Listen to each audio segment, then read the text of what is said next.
Hello dear student, अब हम देखेंगे voltage regulation using shunt regulator circuit.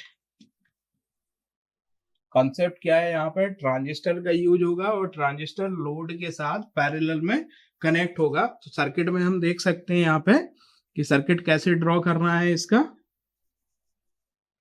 ये zener diode constant voltage provide करने के लिए, और ये इससे जो करंट फ्लो होगा वो ट्रांजिस्टर के बेस पे जाएगा।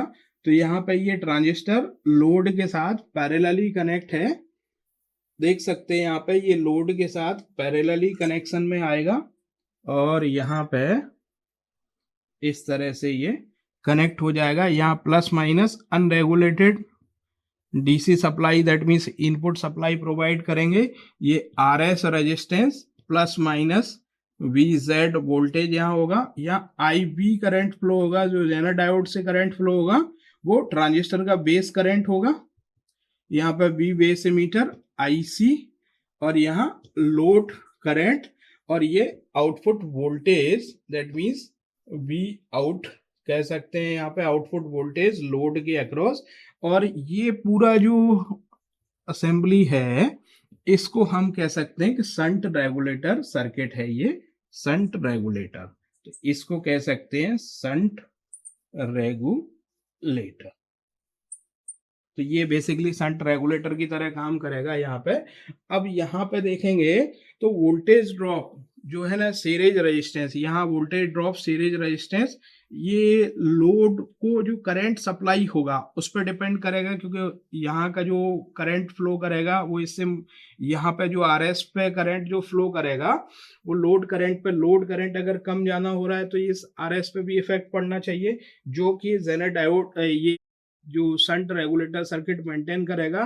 तो आउटपुट वोल्टेज जो यहाँ होगा वो जेनर डायोड के अक्रॉस वोल्टेज प्लस ट्रांजिस्टर का बेस एमीटर, मींस यहाँ पे अगर देखें इस सर्किट के थ्रू देखें हम, तो ये जो वोल्टेज होगा इस इन टर्मिनल्स के अक्रॉस वोल्टेज होगा वो जेनर डायोड के अक्रॉस वोल्टेज और बेस एमीटर के अक्रॉस वोल्टेज, और वही टर्मिनल आउटपुट पे कनेक्ट है पैरेलल में। तो पैरेलल में आउटपुट के अक्रॉस जो वोल्टेज होगा वो भी zener diode plus base emitter के अक्रॉस वोल्टेज होगा। That means we can say V out equal to VZ plus V base ammeter.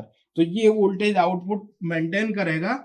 अब अगर लोड रेजिस्टेंस डिक्रीज करता है, ये वाला लोड रेजिस्टेंस RS डिक्रीज करता है, तो current through the base of the transistor, ये ट्रांजिस्टर के बेस के थ्रू करंट डिक्रीज होगा, जिस रिजल्ट के कारण करंट इसी करंट के थ्रू जो कलेक्टर करंट है वो शंटेड है, उस पर भी इफेक्ट पड़ेगा। तो लोड करंट बिकम्स लार्ज, इसके कारण जो है लोड करंट बढ़ जाएगा। दैट मीन्स अगर ये करंट डिक्रीज करेगा तो लोड करंट बढ़ जाएगा। दैट मीन्स ये मेंटेन करेगा regulated voltage across the load. Similarly इसका उल्टा भी होगा, अगर ये बढ़ेगा, लोड रेजिस्टेंस बढ़ेगा, तो उस कंडीशन में यहाँ का जो करंट डिक्रीज होगा और ये लोड रेजिस्टेंस को यहाँ पे मेंटेन करेगा। अब यहाँ पे कुछ इस शंट टाइप के वोल्टेज रेगुलेटर के कुछ डिसएडवांटेज है वो देखें। तो यहाँ पे ये जो टोटल करंट ड्रॉ होगा वो उसका लार्ज पोर्शन है RS, मींस हमने जो सीरीज रेजिस्टेंस यूज किया है, करंट लिमिटिंग रेजिस्टेंस यूज किया है, उसके अक्रॉस डिसिपेट हो जाएगा, क्योंकि इससे फ्लो हो रहा है करंट, इसके अक्रॉस पावर हीट के फॉर्म में डिसिपेट हो जाएगा। इसके अक्रॉस कंसिडरेबली पावर लॉस होगा, इस रेजिस्टेंस के अक्रॉस ओवर वोल्टेज प्रोटेक्शन की प्रॉब्लम भी इस सर्किट में आएगी।